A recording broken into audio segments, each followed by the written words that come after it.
টিউটোরিয়ালটিতে আমরা or gate নিয়ে আলোচনা করব। তো এর আগে তোমাদেরকে বলেছিলাম যে অর গেটটা কাজ করে যোগের কাজ, যোগ নিয়ে।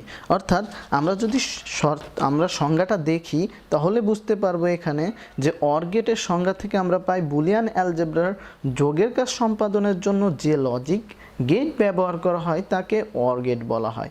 তোমরা স্ক্রিনে দেখতে পাচ্ছ এর সংজ্ঞাটা। এখন আমরা এই যে দেখতে পাচ্ছ যে আমরা যোগের কাজ করি, তাহলে আমরা যখন দুইটি চলক বা তিনটি চলক বা চারটি চলক নিয়েও যদি আমরা কাজ করি সেই ক্ষেত্রে কিন্তু আমরা শুধুমাত্র যোগের কাজই করব। তো বন্ধুরা, এখন যদি আমরা দুইটা চলক নিয়ে কাজ করি তাহলে আমরা দুইটি চলকের জন্য যোগের কাজ করব। তাহলে আমরা দুইটি চলক তুমি ধরে নাও এ এবং বি, তাহলে তুমি পাচ্ছ এ প্লাস বি। এটাই হলো তোমার অর গেটের সমীকরণ। এখন দেখো অর গেটের সমীকরণ থেকে আমরা যদি একটি লজিক সার্কিট তৈরি করি তাহলে এটা কেমন হবে। এর আগে যখন আমরা অ্যান্ড গেটের জন্য করেছিলাম তখন আমরা দেখছিলাম যে অ্যান্ড গেটের লজিক সার্কিটটা ডি আকৃতির হয়। তাহলে দুইটি চলকের জন্য আমরা যখন অর গেটটা করব তখন আমাদের লজিক সার্কিটটা কেমন হবে। তাহলে আমরা দেখি এ এবং বি দুইটি চলক, এই দুইটি চলকের জন্য আমাদের লজিক সার্কিটটা হবে হলো এই যে একটু বেঁকা আকৃতির। তোমরা একটুখানি ভালো করে খেয়াল করো যে এখানে একটুখানি বেঁকে যাবে এবং বেঁকে যাওয়ার পর আমাদের এই যে এইভাবে একটু বেঁকিয়ে করতে হবে। তো এইটা দেওয়ার পর আমরা বুঝতে পারলাম যে এ প্লাস বি অর্থাৎ ডি আকৃতিতে আমাদের হয় অ্যান্ড গেট, এবং এরকম বেঁকে কোণের মতন যখন হয়ে যাবে তখন এটা হবে অর গেট, অর্থাৎ যোগের জন্য আমরা এই যে ব্যাক আকৃতির এই লজিক সার্কিটটা আমরা ব্যবহার করব।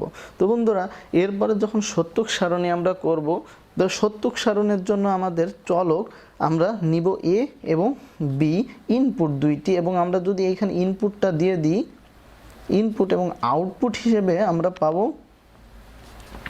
এ প্লাস বি।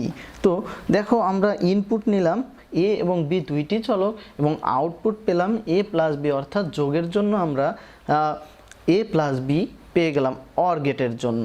তো এখন দেখো আমরা যদি এইটাকে আমরা 0 এবং 1 বসিয়ে দিই, 0 1 0 1 এবং 0 0 1 1। এর আগের টিউটোরিয়ালে আমরা কিন্তু তোমাদের এই যে 0 1 কিভাবে নেয় এটা আমরা তোমাদেরকে বুঝিয়ে দিয়েছিলাম। তো এখন আর আমরা এই টিউটোরিয়ালে বোঝাবো না। তো এখন দেখো অর গেটের জন্য অর্থাৎ যোগের জন্য আমরা জানি যে 0 এবং 1 যোগ করলে 0 1 এবং 1 1 যোগ করলে আমাদের কিন্তু 1 হয়। তো আসলে এইভাবে কিন্তু আসলে বোঝানোর কোনো উপায় নাই, কারণ আমরা এইভাবে বুঝবো না, যে এইভাবে বুঝলে কিন্তু আমাদের খুব ভালো একটা বেনিফিট আসবে না। তো আমরা বুঝবো কেমন, যেমন অর গেটের জন্য আমরা বুঝে নেব যে অর গেটের জন্য যে কোনো একটি ইনপুট 1 হলে আউটপুট 1 পাবো। তো তোমরা আরও ভালোভাবে খেয়াল করে নাও যে অর গেটের জন্য যে কোনো একটি ইনপুট যদি 1 হয়, যে কোনো একটি ইনপুট যদি 1 হয় তাহলে আউটপুট আমরা 1 নিয়ে নিব। তো সেই নোটটা আমরা তোমাদের লিখে দেবো যে অর গেটের জন্য অর গেটের জন্য যে কোনো একটি ইনপুট বা একটি চলক, যে কোনো ইনপুটের একটি চলক যদি 1 হয়, একটি ইনপুট 1 হলে আউটপুট 1 হবে। আশা করি বন্ধুরা তোমরা বুঝতে পেরেছো যে আমরা অর গেটটা কীভাবে করলাম। যে অর গেটের জন্য প্রথমে একটা সংজ্ঞা আমরা তৈরি করলাম। এই সংজ্ঞাটা হলো বুলিয়ান অ্যালজেব্রা যোগের কাজ সম্পাদনের জন্য যে লজিক গেট ব্যবহার করা হয় এটাই হলো অর গেট, এবং অর গেটের জন্য আমরা একটা সমীকরণ পেলাম, আর এই সমীকরণটা হলো এ প্লাস বি। যেহেতু আমরা যোগের কাজ করব সেহেতু আমরা এ প্লাস বি অর্থাৎ চলকের সাথে আমরা যোগ করে দিব।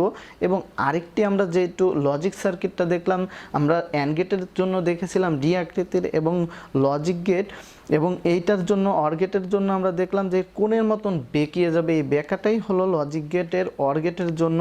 এবং সত্যক সারণীটা আমরা বুঝতে পারলাম যে অর গেটের জন্য যে কোনো ইনপুট অর্থাৎ যে কোনো একটি ইনপুট যদি 1 হয় আউটপুট কিন্তু 1 হবে। আমরা অর গেটের অ্যান্ড গেটের থেকে কিন্তু বুঝছিলাম যে কোনো একটি ইনপুট 0 হলে। তো এই নিয়ে আমরা এই প্রত্যেকটা টিউটোরিয়ালের পরে সব কয়টা and gate, or gate, not gate, nand gate সবগুলো নিয়ে একটা পরিপূর্ণ ধারণা তোমাদেরকে দেওয়া হবে। তো সেই টিউটোরিয়ালগুলো দেখার আমন্ত্রণ জানিয়ে আজকের টিউটোরিয়াল এখানে শেষ করছি। দেখা হবে পরবর্তী টিউটোরিয়ালে নট গেটের সাথে। তো আল্লাহ হাফেজ।